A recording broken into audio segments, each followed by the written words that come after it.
Bluetooth icon for the Qingping Bluetooth is there. So as you can see, I'm going to just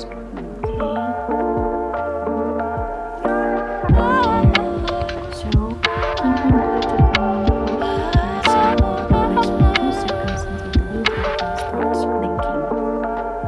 Let's see.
this is a good buy, and also very cute and minimalist design.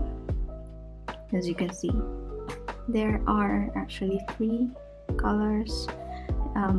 This one, they say this is a gray one, then the green and the blue there. So I hope this the measurements are accurate, so, and also as well as the time. And if you want to turn off the alarm, press 2 times there. And if you want to just check the time there,